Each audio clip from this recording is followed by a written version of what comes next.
What is up, YouTube? Joe here with Culination Media, bringing you another episode of Pokemon White. And yeah, it's been a while since I've uploaded one of these, so I'm a little bit rusty on what exactly is going on here, what I'm supposed to be doing. But yeah, nonetheless, if you watched the last episode, I switched around my party a little bit. I needed to get some HM slaves up in here because, yeah, I need to be able to surf around and use strength and such. So we battled these two trainers here, so I'm not worried about them. And I think I may have battled those twins as well, so I'm not going to worry about that. We're going to start off down here and chop this tree down with our Panpour. Apparently Panpour is my HM slave. I did not even remember that, but okay. So I'm going to pick up the Electrolyzer there. That's good for evolving Electabuzz. You do have to trade him, unfortunately. It doesn't really do anything for me, but it's a cool item to, you know, have, I guess. I don't know. Alright, I'm going to go in my bag here and, yeah, pull out a Max Repel because I do not want to have to fight wild Pokemon. Especially because they're high-leveled. I'll do that off-screen because I do need to kind of train a little bit. Especially because we're going to be going up against the Elite Four again. The real Elite Four. They're a lot stronger this time around when you actually get to fight the champion, so that's pretty cool. But anyway, you want to make sure that you come over here and grab this TM. It is TM number 29, which is Psychic, and I'm actually going to put that to good use right now because Chandelure can learn that. And he's running a couple of fire moves, so we can get rid of one of those. And teach him Psychic for some extra coverage. Why not? He's got Flamethrower and Fire Blast. Let's get rid of Fire Blast. I don't really like Fire Blast in-game because it just misses all the time and has incredibly low PP. And even if you have like a PP max or just a bunch of PP ups, it doesn't really do anything for you because it only gets it up to 8. And yeah, that runs out really fast in-game, so that's that. I think I've been down here already at the end of the last episode, if I remember correctly, but I'm just going to check and make sure I didn't miss anything, because I do that all the time. All the time. Even when I double check, I still miss shit, because I'm like that. So, okay, there's an island over in the middle of this area, so I want to check that out. And any items? Any items? No items? What? What is that about? I'm not about that life. So, looks like there's an item over there. We'll go grab that. It can't beat TM29. Nope. Deep Sea Scale, and that's used for evolving, Huntail. Not Huntail. Clamperl. Into Huntail, I think. Either Huntail or Gorbis. I don't remember which item is which. But, you also need to trade Clamperl for that.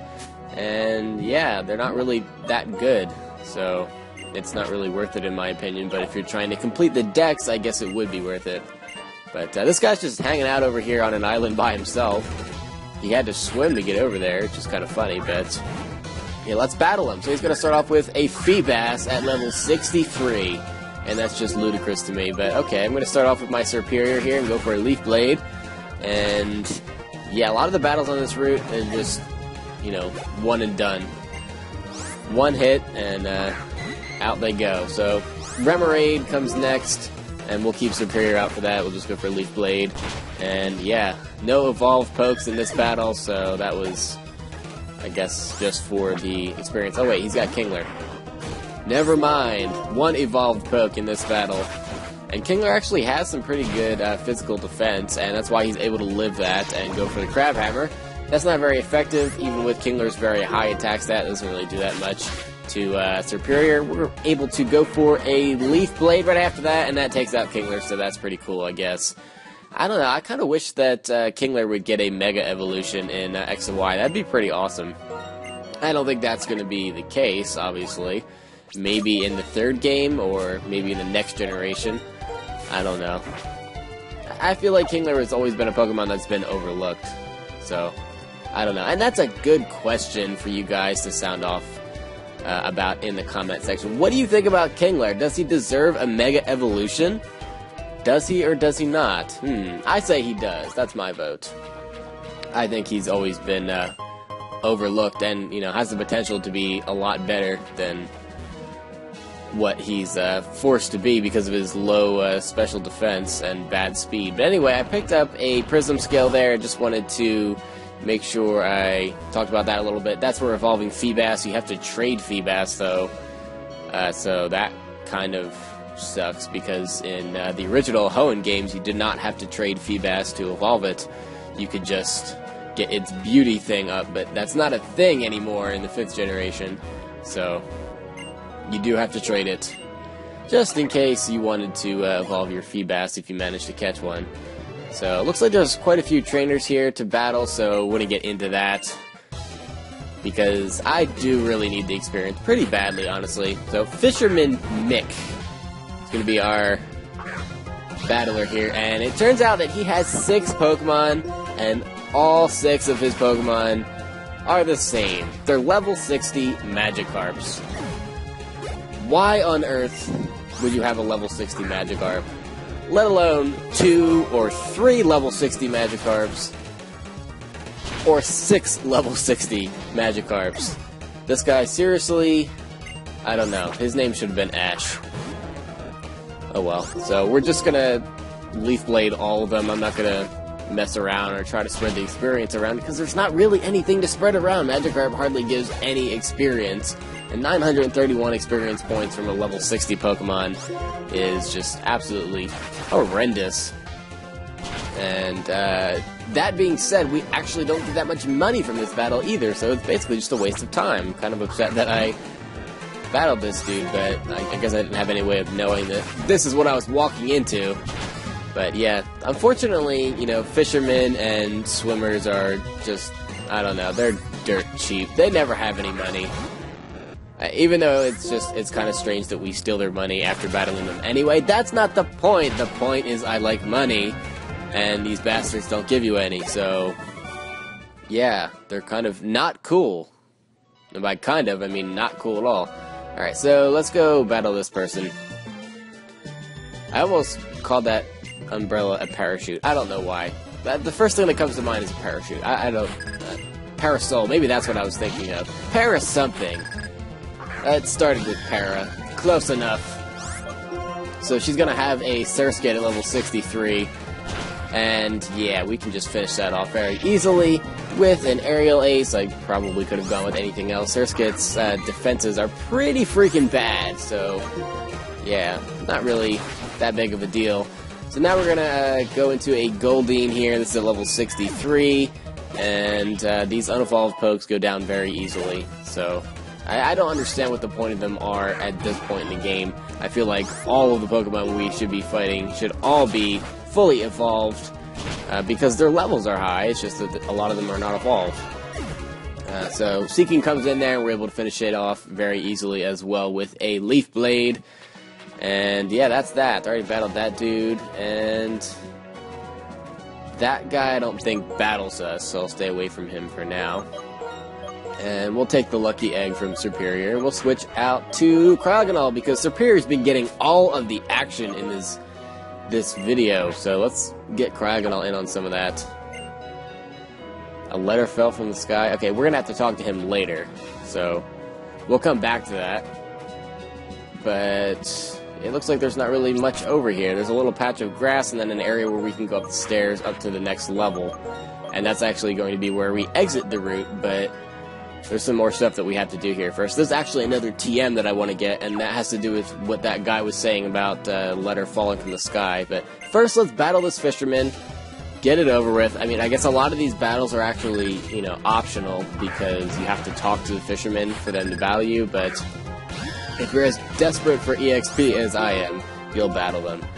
So, we'll go for a Swords Dance here. Why not? Switch it up a little bit, and yeah, let's just go for another Swords Dance. Why not? Why not? We want to just add insult to injury. Now we'll go for an Aerial Ace. And yep, down it goes. Not that it would have survived anyway, but Tentacruel is going to come out next. And this thing's at level 63.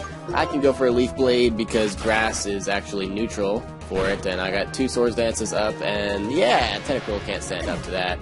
Tentacruel is very bulky on the special side, but it can't take a lot of hits on the physical side, so Leaf Blade does a number on it.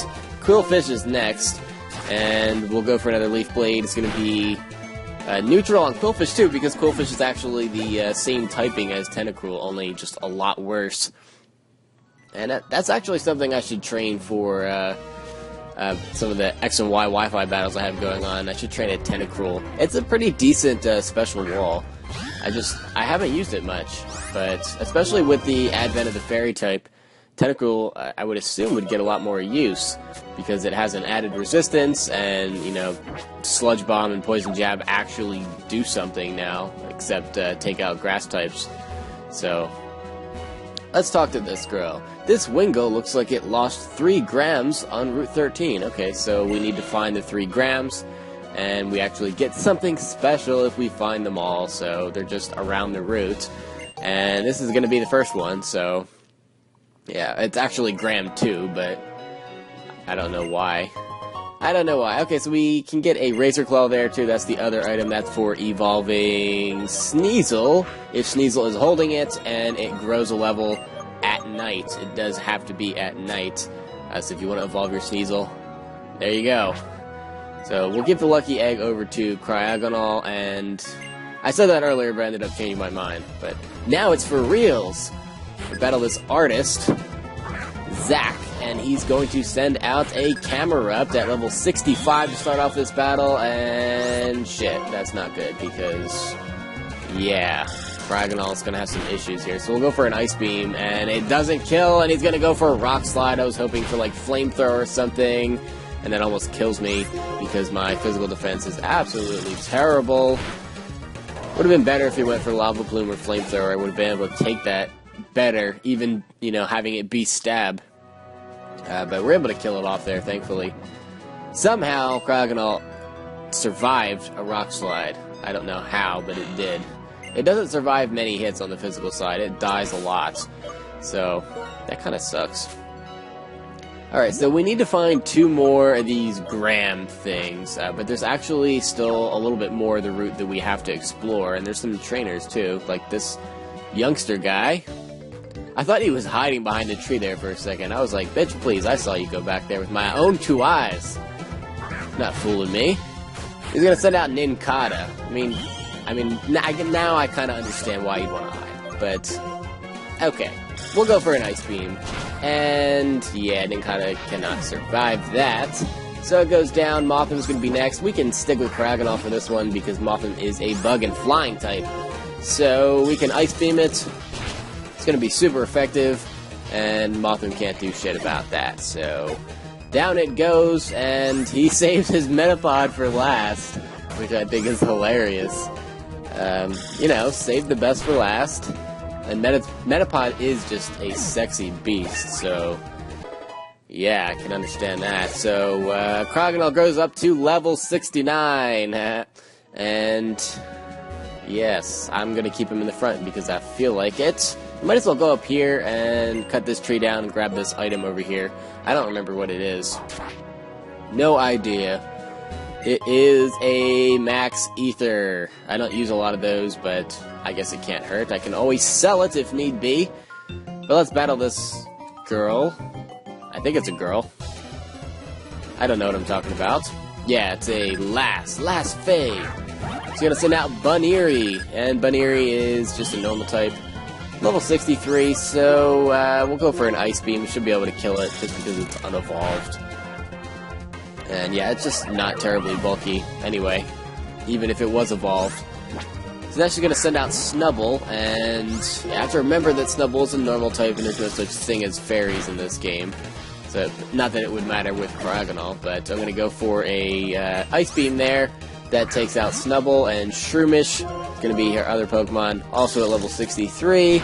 And this is actually weak to Ice Beam, so Shroomish goes down, and yeah, that was not much of a battle at all.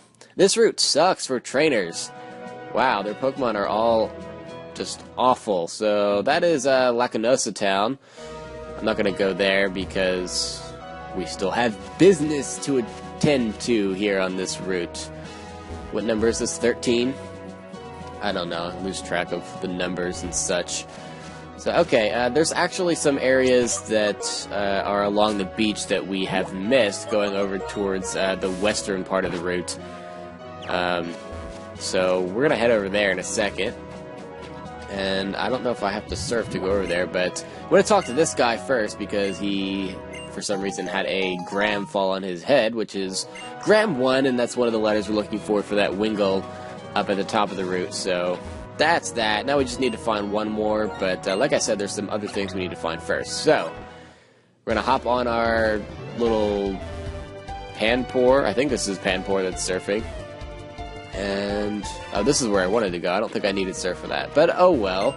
Talk to this dude here. He's the treasure hunting guy, and every day he's going to give you a treasure. So today he's going to give me a red flute.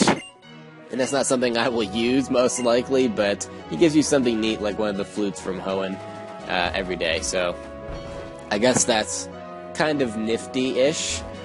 In this house here, you can teach your starters the elemental hyper beams. So yeah, it has to be one of the 5 starting Pokemon of each type. So if you have any of those and want them to learn like Hydro Cannon, Blast Burn, and Frenzy Plant, bring them here. But I mean, I have Superior with me, but I don't really like the move at all, so I'm not going to teach it to him. So that cave looks suspicious. It looks like you can go in there, but you can't. It's very deceiving. So yeah, we're gonna surf over to the far northwestern part of the route, and there is a lone house over here just chilling. And there's a guy inside, and he's going to give us a plate. And he says he found it in Undula Town. It's going to be a splash plate and a Draco plate, or Draco plate, however you want to say it. Whatever. But that's actually all we need to do over here. The gram that we need to get is on the other side of the route, so I'm going to cut back to where that is right now. Alright, so we're all the way back on the strip. I guess it wasn't that far away, but I feel like cutting anyway because I'm cool like that. So, just talk to this Parasol person, Parasol lady, Parasol girl. I don't remember what her actual title is as an NPC, but she's going to give you gram 3, and now we're going to take that back up to the Wingull at the top of the route, and we're actually going to get something useful out of it. So that's pretty cool. And yeah, I'm going to use a max repel just to go through this grass, because I will run into like 6,000 wild Pokemon by the time I get to the stairs, because that's just how this works. It's part of being me. So talk to the girl, not the Wingull, and the Wingull will be very happy. And this helps Wingull a lot. Musical note. I guess that means that it's singing. And it flies away.